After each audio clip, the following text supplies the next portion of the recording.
Fala pessoal, sejam bem-vindos ao podcast Cara dos Esportes, mais um episódio da nossa série de previews por divisão. No penúltimo episódio, aqui no feed aberto, a gente fez a prévia da AFC Leste. No último episódio, no podcast exclusivo para apoiadores, preview da NFC Sul. E hoje eu, Gabriel Martins e meu amigo Caio Miari, editor do The Score, faremos preview da NFC Leste, casa do New York Giants, Philadelphia Eagles, Washington Commanders, Dallas Cowboys. A gente vai seguir preview por divisão a cada episódio sobre a NFL no podcast Cara dos Esportes aí nas próximas semanas, te preparando. Já tem time se apresentando para os training camps da NFL, pré-temporada no mês de agosto, já vai estar rolando o jogo, aqueles jogos que os titulares jogam ali uma, duas séries e olhe lá, mas a gente já cria aquela expectativa. O futebol americano tá se aproximando do retorno. Se você quiser ter acesso a todos os previews das divisões, se torne apoiador, link na descrição. Tem plano, o plano começa por R$14 por mês, tem desconto para quem assinar 6 meses ou 1 ano por Pix. Tem PicPay também que você pode pagar mensalmente, se você puder, é uma forma de ajudar o podcast Cara dos Esportes a ficar no ar. Caio Miari aqui comigo, a gente estava conversando muito sobre beisebol antes da gente começar aqui no podcast. Não vai ter beisebol ainda no podcast Cara dos Esportes. Eu só estava perguntando para ele sobre o Shohei Ohtani, né, que vai se tornar agente livre na próxima janela, que é um dos caras mais impressionantes dos esportes mundiais, né? O que ele faz é absurdo, mas é como se o Shohei Ohtani fosse um jogador da NFL, é como se ele fosse tipo o melhor edge rusher da liga e um quarterback top 5, ou então ao contrário, ele é o Patrick Mahomes no ataque e na defesa ele é tipo o Joey Bosa, é algo do tipo? Tipo isso, a gente viu um pouquinho, né, lá atrás com o Deion Sanders, que ele foi wide receiver titular dos Cowboys e cornerback titular dos Cowboys em uma temporada, mas ele era um excelente cornerback e ele até conseguiu receber alguns touchdowns naquela temporada, mas ele não estava entre os principais wide receivers da liga. No caso do Ohtani, a gente está falando de um cara que é top 5 pitcher e top 5 rebatedor. É um absurdo, como você falou. Seria o Patrick Mahomes conseguir fazer o que ele faz lançando e aí jogar na defesa e ter 10 sacks na mesma temporada. É algo inimaginável no futebol americano, ainda mais no futebol americano atual, até pela diferença física que os jogadores precisam ter. Enfim, é um absurdo, e eu fiquei feliz quando você me convidou para gravar justamente dessa divisão, Gabriel, que é uma das divisões que tem das maiores rivalidades da NFL, é muito parelha, né?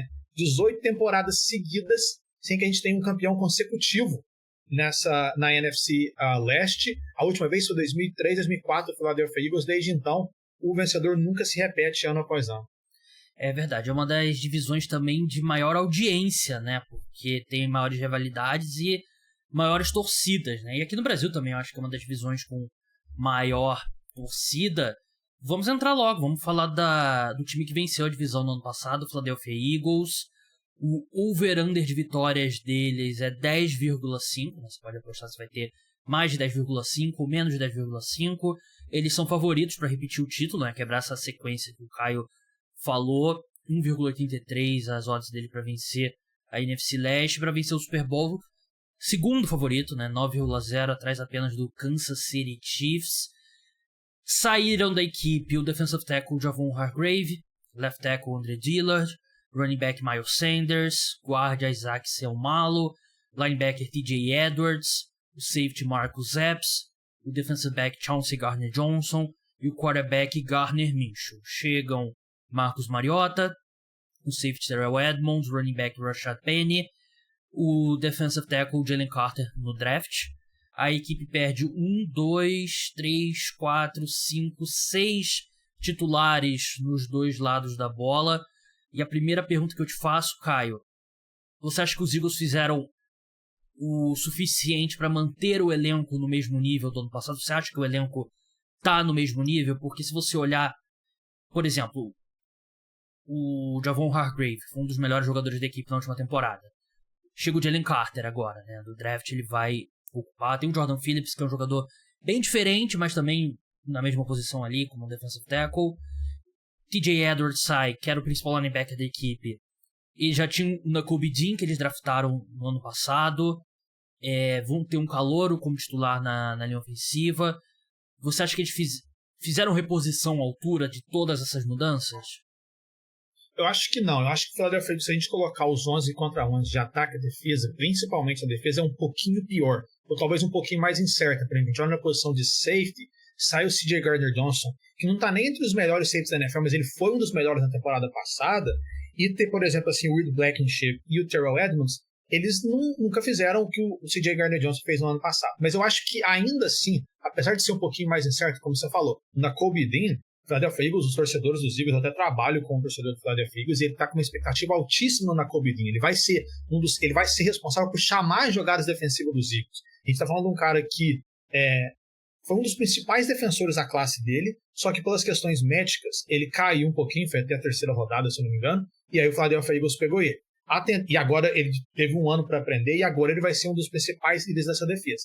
Eu acho que, nesse sentido, o Philadelphia Eagles tem um pouquinho mais de incerteza, como você falou. O Jalen Carter, o Javon Hargrave vem de uma temporada absurda, tanto é que eles assinou um contrato gigante, né? Mas assim, o Jalen Carter é muito talentoso, o Jordan Davis pouco jogou como calor, mas tem um potencial interessante. Eu ainda acho que talvez o Philadelphia Eagles seja um pouquinho pior individualmente, mas o ataque é tão forte e essa defesa tem ela mescla muito bem experiência e juventude, que eu acho que a tendência é o time continuar ainda muito, muito competitivo.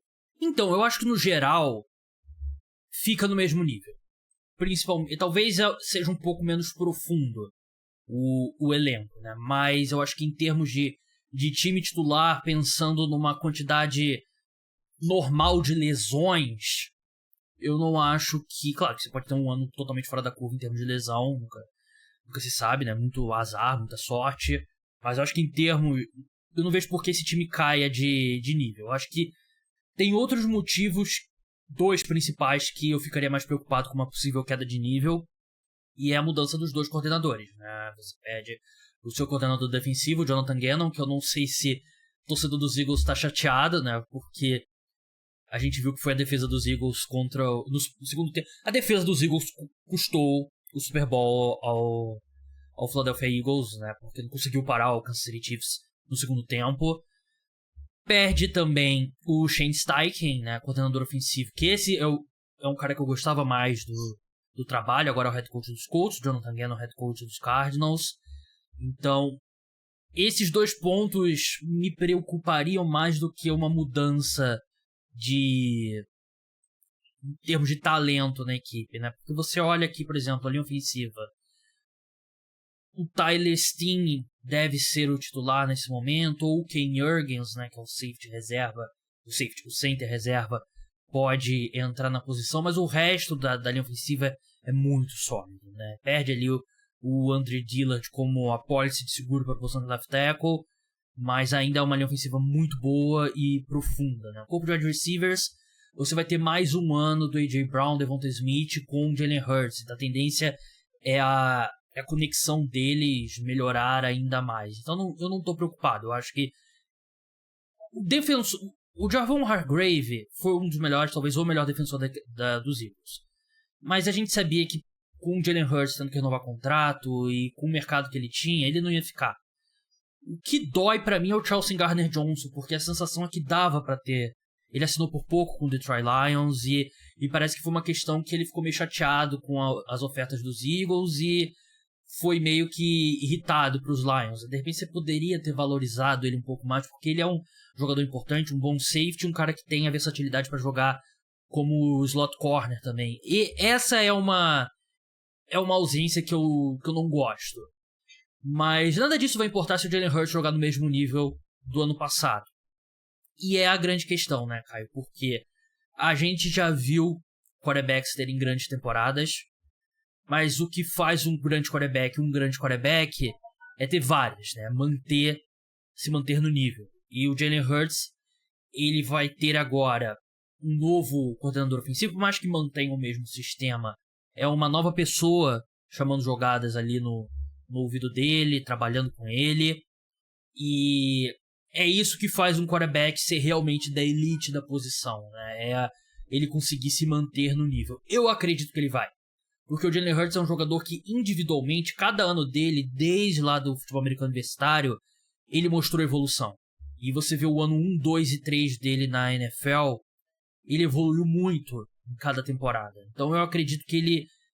Eu não sei se ele tem um salto tão grande ainda pra dar, até porque ele foi o segundo colocado MVP. Se ele der mais um salto daquele, ele vai superar o Mahomes. Claro, um negócio absurdo.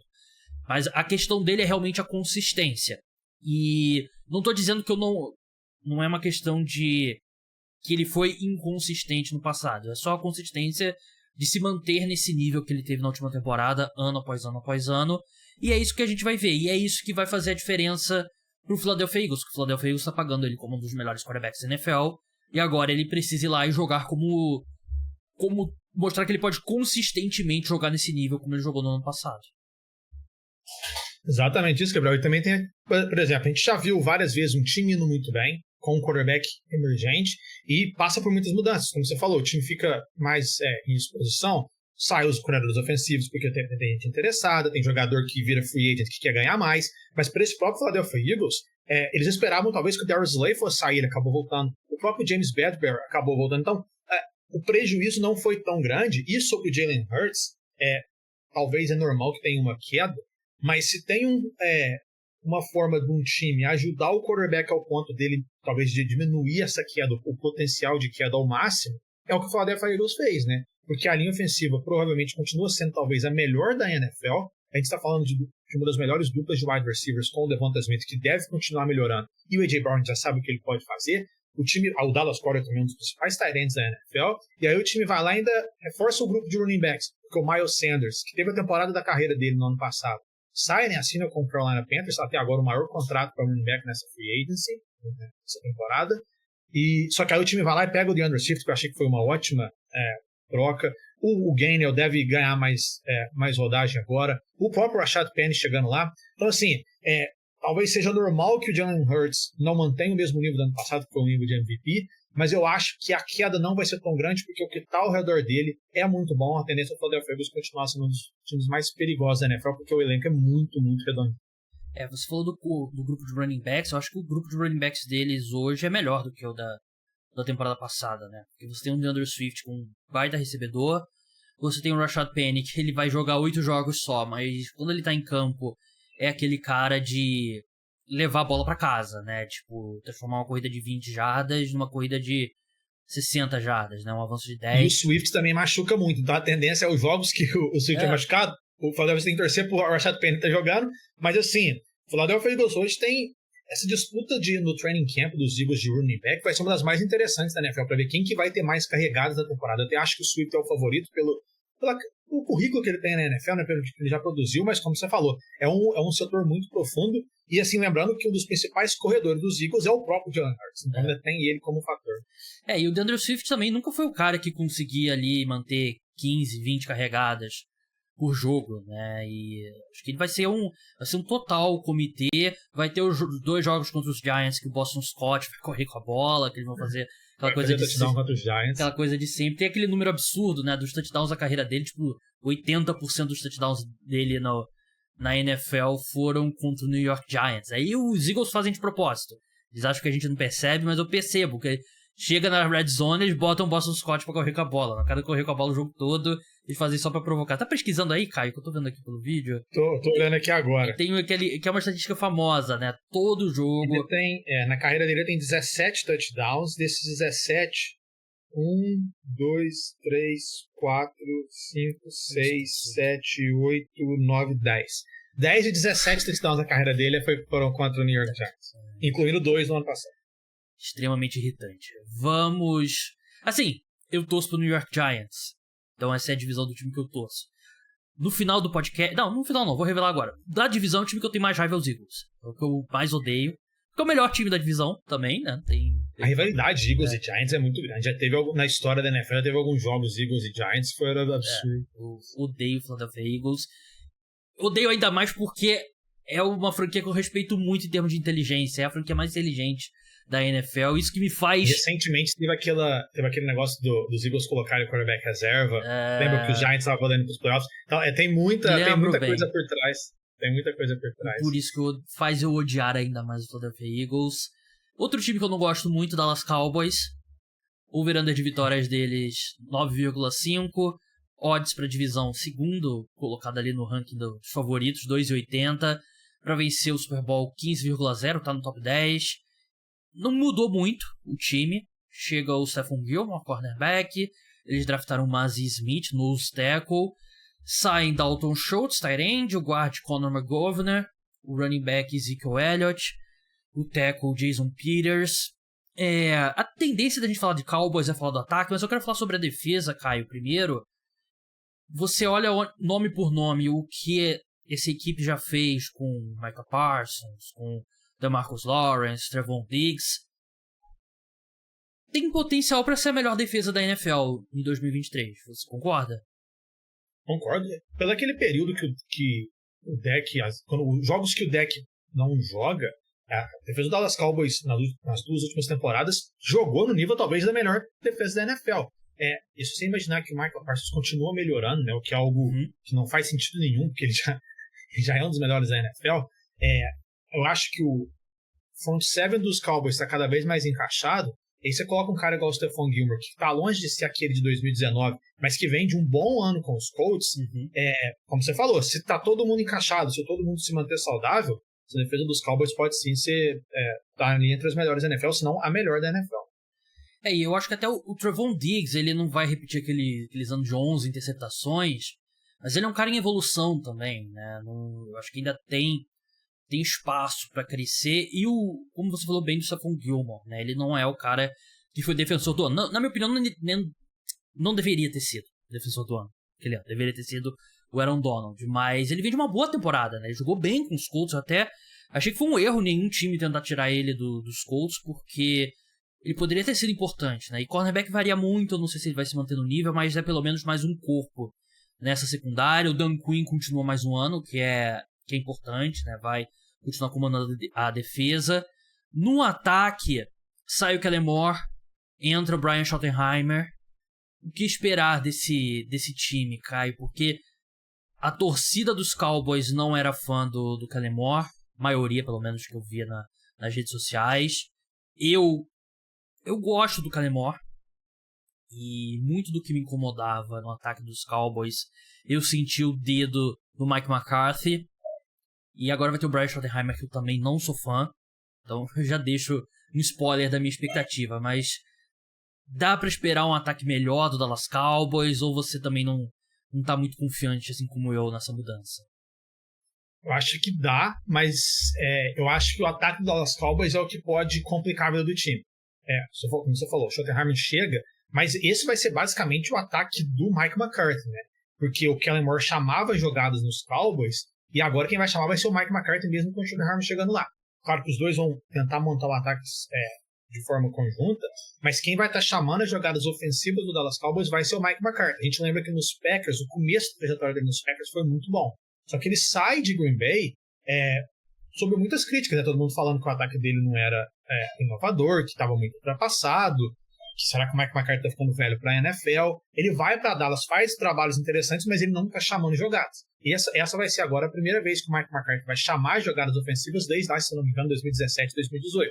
Então, assim, eu acho que isso pode ser o que complica. Eu ainda acho que o ataque do Dallas Cowboys vai ser bom. Eu acho que a gente vai estar falando de um ataque que vai estar entre os melhores da NFL.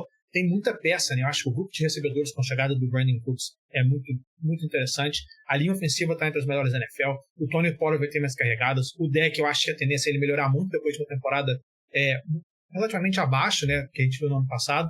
Então, assim, eu acho que o Cowboys tem material humano para estar entre os maiores ataques da NFL, pelo menos durante a temporada regular. Só que pensando em playoffs, que é quando você tem que ser o melhor dos melhores, eu acho que é aí que pode ser. Eu coloco um asterisco no Mike McCarthy chamando jogadas a partir desse ano.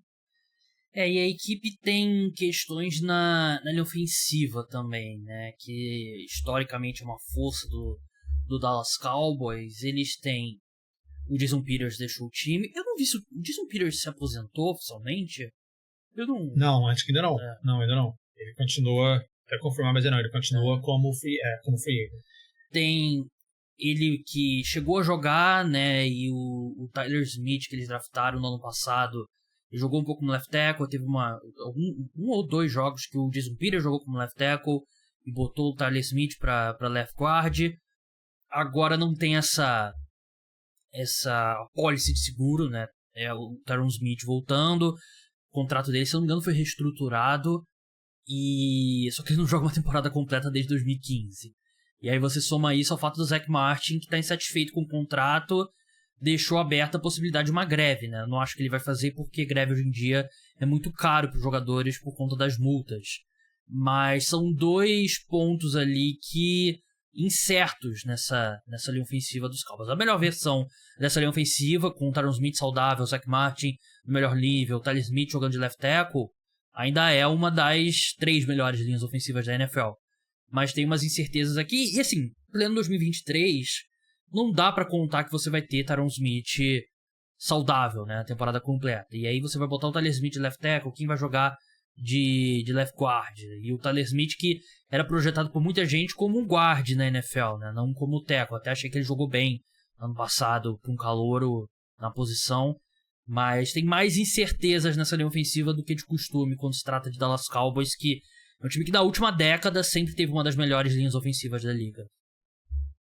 Não, sem dúvida, mas eu acho que o fato do Dallas Cowboys escolheu muito bem quando pegou o Tyler Smith. A gente lembra que os torcedores não ficaram tão empolgados, né? Até porque quando você pega offensive lineman na primeira rodada, que não sendo a maior necessidade do time, a torcida em geral não gosta tanto, mas assim, a versatilidade do Smith e o que ele mostrou no ano passado, o Dallas Cowboys sabe que o Tyron Smith não vai poder provavelmente jogar os 17 jogos. Ele tem visto essa lesão. E a versatilidade do Tyler Smith ajuda muito. Como você falou, eu acho que o Zach Martin vai acabar jogando. Não acho que vai ser um grande problema. E com esse trio, esse quarteto saudável, essa linha ofensiva vai ser interessante. A gente tem o Steele, que vai ser provavelmente o right tackle, né? Enfim, eu acho a principal questão desse ataque dos Cowboys é como que o Mike McCarthy vai chamar jogadas. Eu acho que o material humano dos Cowboys é bem interessante. Vamos passar para o gigante, New York Football Giants. Over-under de vitórias 8,5, divisão 8,0, né? Terceiro colocado ali nas odds. Aliás, não sei se é terceiro colocado, agora fiquei em dúvida. Deixa eu ver aqui. Terceiro colocado. O Super Bowl 41,0.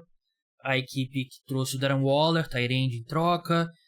Assinou com Bobby Okereke, linebacker. Defensive tackle Raheem Nunez-Roches. Defensive tackle Sean Robinson. Wide receiver Paris Campbell. Wide receiver Jameson Crowder.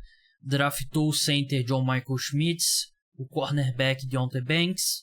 Saíram guard Nick Gates, center John Feliciano, free safety Julian Love. E teve o reforço na saída do Kenny Golladay, wide receiver. Caio, os Giants venceram 9 partidas na última temporada, 10 se você contar a primeira rodada dos playoffs, e 8 das 9 vitórias na temporada regular foram por uma posse de bola ou menos. E a gente sabe que vitórias por uma posse de bola envolvem muita sorte, envolvem muita aleatoriedade. O indicativo de qualidade dos times são os times que vencem jogos e vencem bem, né? Vence por 9, 10, 12 pontos e você simula esses resultados de novo, essas 8 vitórias. Os Giants provavelmente tiveram bastante sorte envolvida. E essa sorte costuma virar de um ano para o outro. Eu acho que os Giants têm um elenco mais encorpado para esse ano.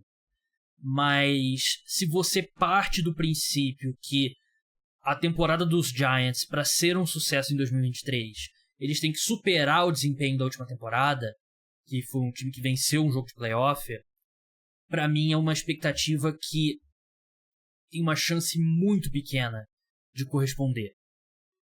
Não era um time para vencer um jogo de playoff como venceu no ano passado. Contou com muita sorte, mas também jogou melhor do que o esperado. O Brian Daboll foi muito bom logo de cara, mas, de novo, se a expectativa da torcida for a gente venceu um jogo de playoff na última temporada, agora a gente tem que vencer 2 e chegar na final de conferência, é uma expectativa que não tem como ser correspondida. Eu acho interessante isso. Eu gosto dessa perspectiva. Eu acho que se a torcida dos Giants está achando que vai chegar, assim, nossa, no primeiro ano com o Brian Daboll já bateu a segunda rodada dos playoffs, agora a tendência é chegar na final de conferência, algo do tipo, isso pode ser demais, até porque o Giants tem o azar de jogar numa divisão que tem Dallas Cowboys e Philadelphia Eagles, né? Eu acho o seguinte, eu acho que no ano passado o Brian Daboll já extraiu o melhor de praticamente todos os jogadores que estavam ao redor dele. Ataque e defesa. O Giants não poderia ter jogado melhor com o material humano que tinha no ano passado. E eu acho que entrando em 2023, o teto dos Giants não é tão maior que isso.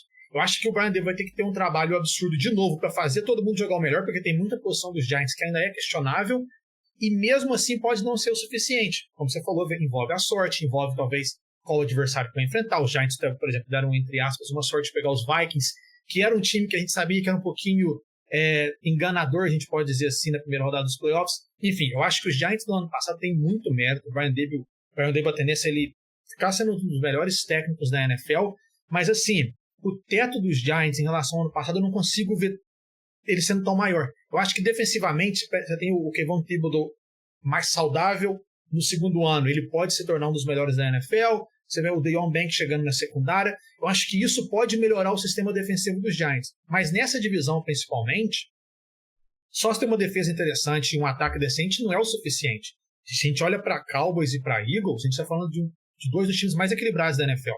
Que o ataque é muito forte, que a defesa é muito sólida. Então, o poderio ofensivo dos Giants é o que eu questiono. Porque o que mudou em relação ao ano passado? O Darren Waller chega, tem 2 anos que o Darren Waller está longe de ser aquele cara que a gente esperava. O grupo de recebedores dos Giants talvez tenha vários wide receivers que sejam bons wide receivers número 2 e ótimos wide receivers número 3, mas quem que vai ser o número 1, de fato? É algo que, por exemplo, que os Cowboys têm, que os Eagles têm, que o próprio Washington Commanders tem, mas que New York você não tem. Então, assim, tem a questão do Saquon Barkley. O Saquon Barkley vai ou não vai jogar? Eu até acho que ele vai reportar. A gente está falando do principal jogador ofensivo do time. Enfim, o que eu acho que a tendência é o Giants melhorar um pouquinho defensivamente, mas no ataque, eu acho que todo mundo já jogou o melhor que podia no ano passado e não chegou tanta peça para aumentar esse teto. Ou pelo menos, talvez, o chão do time entrar em 2023. Então, talvez o New York Giants não tenha poderio ofensivo suficiente para competir, principalmente nessa divisão que tem Eagles e Cowboys. Então, você tocou num ponto ali, para mim, eu acho que o piso é maior desse time. O teto não, concordo com você, o teto não cresceu. E depende muito de o quanto você acredita que o Daniel Jones pode melhorar. Porque em vários momentos o esquema tático dos Giants era aquela, assim, muito simplificado.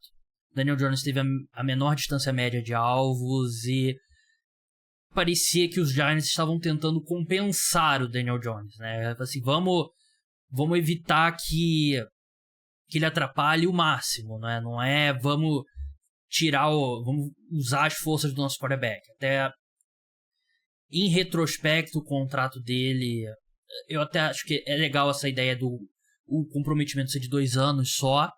Eu acho justo, mas não me anima muito. Eu não sei se o Daniel Jones tem muito a evoluir ainda.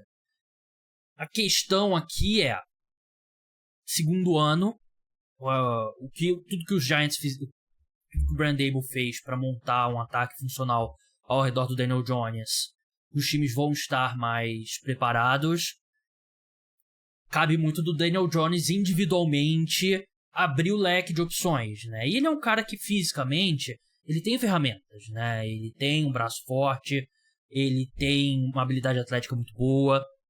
Então cabe a ele melhorar. Eu acho que a parte mental dele é muito ruim. E eu não sei se nunca ele vai chegar a um ponto que ele vai dissecar defesas. Eu acho que ele tem uma visão de campo muito ruim, né? E isso se manifesta também em fumbles, né? Eu sempre falo sobre o Daniel Jones, né? Que ele parece que ele joga, ele não, a visão periférica dele é ruim, né? Porque aqui eu tô vendo a minha mão, tô vendo aqui na minha mão na visão periférica. E o Daniel Jones, eu acho que a visão periférica dele não deve ser das melhores, né? Ele não vê os caras perto dele, não lê muito bem um campo. Então, você vai ter que aumentar um pouco o nível de dificuldade, vai ter que ter um ataque mais sofisticado. Ele vai ser capaz? A gente vai ver em campo. E sobre recebedores, como você falou, acho que tem vários jogadores jovens que precisam se provar. E eu concordo plenamente com o que você falou do Darren Waller, que há algum tempo ele não voltou àquele nível que ele teve na melhor temporada dele com os Raiders. O Evan Neal, right tackle, que não foi bem como calouro, é um cara que precisa jogar melhor, eu acho que ele vai jogar melhor. Tackle normalmente é uma posição difícil mesmo ir do college pra NFL. O próprio companheiro dele de equipe, né, o Andrew Thomas, estreou muito mal, terminou bem a temporada e hoje é um dos melhores left tackles da NFL, né? E você tem o Isaiah Hodgins, que veio do Buffalo Bills, que acabou sendo um bom wide receiver 1. Acho que ele fez quando ele assinou com o time durante a temporada, jogou muito bem. Vamos ver o Darius Slayton mais um ano. Tem o Paris Campbell vindo dos Colts. O Wan'Dale Robinson, que pouco jogou, né? Ele é mais aquele gadget player no... Escolha de segunda rodada do ano passado. Ele pouco jogou. Vai ter o Jalen Hyatt também, que era um cara que muita gente gostava no draft. Então tem muitos jogadores jovens ali que você espera que alguns deles deem um passo, né? Deem um salto. E aí você pode fazer esse ataque jogar um pouco melhor. E na defesa também, né? Você citou o Kevon Thibodeau. O front seven dos Giants é muito bom, né? A secundária é um problema. Mesmo que o Deontay Banks jogue em bom nível logo de cara, é uma secundária fraca. Mas é um front seven muito forte, né, Caio? Com Leonard Williams, muito Dexter forte. Lawrence. E se o Kevon Thibodeau ele der o salto, aquele salto comum do primeiro e do segundo ano, ele vai ter muita gente na frente dele ali, ocupando espaço das linhas ofensivas, e o Kevon Thibodeau pode ser um cara ali de 12 sacks, 14 sacks, não acho nenhum absurdo pensar pro Kevon Thibodeau. Não, você pega os Giants jogando na defesa tipo 3-4, os três de frente, o Leonard Williams, o Dexter Lawrence e o Ashawn Robinson, e aí você tem aberto o Azeez Ojulari, o Kevon Thibodeau, aí você tem o Okereke no meio. É um front seven muito interessante. Eu acho que a tendência é a defesa dos Giants melhorar assim, mas você citou os wide receivers. Desses aí, o único que a gente não viu jogar é o Hyatt. Você acha que... Eu não consigo imaginar ele sendo o número 1 de fato do time. Gostei muito do que ele fez em Tennessee. Ele, principalmente no último ano dele, jogando com o Hendon Hooker lá em Tennessee. Ele estica o campo muito bem, ele tem a velocidade, ele é uma arma vertical, mas como um wide receiver número 1 de fato, eu olho para esse elenco dos Giants e eu não consigo ver um. E eu acho que isso pode ser talvez o que melhoraria o Daniel Jones, porque com o que tem hoje, se eu sou o torcedor dos Giants, eu ficaria feliz se o Daniel Jones conseguir repetir em 2023 o que ele fez em 2022, que é um cara que vai terminar o ano aí beirando ali os 25 touchdowns totais, o aproveitamento de passe vai ser acima dos 65%, você reduz um pouquinho os erros, né, que os turnovers, fumble, interceptação, que tinham sido um problema. Eu acho que esse é o Daniel Jones, que a melhor versão do Daniel Jones é essa, com o que ele tem ao redor dele, e o Brian Daboll conseguiu fazer isso no ano passado já. Vamos falar do Washington Commanders agora, o último time aqui no nosso preview da NFC Leste. O over-under de vitórias do Commanders é 6,5. São os azarões na divisão, odds de... como é que fechou aqui? 13,0. Para vencer o Super Bowl, 67,0. O time que acabou de ser vendido, Caio. Foi vendido pelo Josh Norris, que é o dono do Philadelphia 76ers, inclusive. Então, Joel Embiid no Washington Commanders confirmado. Chegaram na equipe de Jacob Brissett, quarterback, Andrew Wiley, right tackle. Saíram o quarterback Taylor Heinicke, o Cole Holcomb, linebacker, e o quarterback Carson Wentz, outro que a saída é um reforço. Mas, assim, Caio, a gente que acompanha esportes americanos em geral há algum tempo, esse primeiro ano da venda de um time é um pouquinho de ano de transição, né? Porque o Ron Rivera não tem certeza que ele vai ser do ano que vem. Ele já é um cara que já pensou em aposentadoria, já teve problema de saúde, né? E a gente achava que ele ia sair do cargo na última off-season, não saiu. O pessoal, diretoria e tal, não sabe se vai ficar. Então é difícil você pensar em longo prazo. Mesmo assim, é um time que não tá pronto para competir agora. O próprio quarterback, né? Porque o dono adora trazer um quarterback novo, né? Então é muita incerteza e não costuma gerar bons frutos, né? Não só no futebol americano, mas nos esportes em geral. Exatamente. A gente acabou de meio que ver isso com o Carolina Panthers, né? Alguns anos atrás, e o próprio Denver Broncos no ano passado. Como você falou, porque o time às vezes o elenco é para pensar a longo prazo, só que esse longo prazo, o projeto não foi feito para quem está mandando agora, que é o novo dono. Então, assim, esse novo dono talvez vai querer um quarterback diferente. A gente nem sabe se o Sam Howell vai ser ou não vai ser de verdade, né, como um titular na NFL. Mas, enfim, é um período de muita transição. Tem gente até especulando que o nome do Washington Commanders vai poder mudar. O Washington Commanders estava tentando construir um novo estádio, e aí, pelo todo o processo legal que tinha com o Dennis Snyder, não acabou não indo para frente. Será que agora vai? Enfim, vai ser uma off-season bem... As próximas off-seasons em geral vai ser bem interessante. O Washington bem movimentada. Mas sobre o time em si, Gabriel, a chegada mais interessante, talvez para mim, tenha sido do Eric Bieniemy, coordenador ofensivo do time, né? Recapitulando, né, para quem está ouvindo a gente, ele ficou em Kansas City, começou como técnico de running back, depois virou coordenador ofensivo, ele ajudou o Andy Reid e o Patrick Mahomes a construir o super ataque do Kansas City Chiefs, só que ele nunca chamou as jogadas da área, sempre o Andy Reid, ele só estava ajudando, conversando e tudo mais. Ele optou por sair dos Chiefs para virar o coordenador ofensivo dos Commanders, justamente porque agora em Washington ele pode chamar as jogadas, e talvez isso seja um dos fatores que muita gente acredita, que ele nunca tenha virado um técnico principal na NFL, que ele nunca chamou as jogadas, então ele agora vai ter, de fato, a chance de construir um ataque do zero com um quarterback que tem pouquíssima experiência. Né? O Sam Howell teve um jogo como titular ano passado, né? Calouro de quinta rodada. Esse ano ele é o titular de fato, ele tem um grupo de recebedores muito interessantes, né? Terry McLaurin é um dos meus wide receivers preferidos, o Jahan Dodson teve alguns lampejos como calouro de primeira rodada, vamos ver se ele melhora agora. A linha ofensiva dos Commanders precisa melhorar um pouquinho, mas a defesa é interessante. Então, assim, estou muito curioso para ver como que o Sam Howell vai estar na NFL, como se ele vai conseguir ser um titular e principalmente como que o Eric Bieniemy vai ajudar ele. O Eric Bieniemy tem essa coisa também dele não ter chamado jogadas, né? Mas também tem bastante racismo, né? Não tem como não levantar esse ponto, né? E tem sido um ponto que outros técnicos, outros técnicos têm reclamado, né? Técnicos de minorias, e o Eric Bieniemy, que os assistentes antes dele não chamavam jogadas e foram contratados, né? O Doug Peterson, o Matt Nagy, e ele meio que parou essa fila lá de assistentes do Andy Reid, mas agora ele vai ter oportunidade, né? E, por exemplo, aconteceu com o Matt LaFleur. Matt LaFleur era o assistente do Sean McVay nos Rams, ele sai para ir para os Titans para chamar jogada, chamou atenção e se torna head coach dos Packers. Só que essa questão da incerteza também que eu falei, o Eric Bieniemy, eu tenho certeza que, tudo bem, ele quer se provar para os outros times, mas também tinha uma possibilidade grande dele ser o head coach do Commanders, né, na próxima temporada, né? O Ron Rivera se aposentar ou ser demitido e ele ser promovido. Só que foi outro dono que contratou ele, né? E o dono normalmente quer trazer os caras dele, quer entrevistar, quer fazer o plano dele.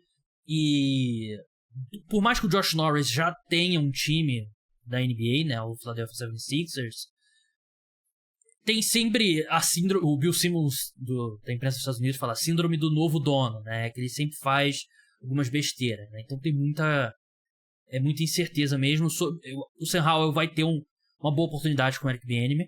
Acho que é um cara que já foi especulado para ser escolha de primeira rodada, né? Acabou caindo muito se ele tivesse saído um ano antes, ele teria sido uma escolha muito mais alta. Ele chegou a ter as menores odds para ser a primeira escolha geral. Não é nem de primeira rodada, a primeira escolha geral. Ele entrou na temporada do College Football como assim e não terminou. Assim. Sim.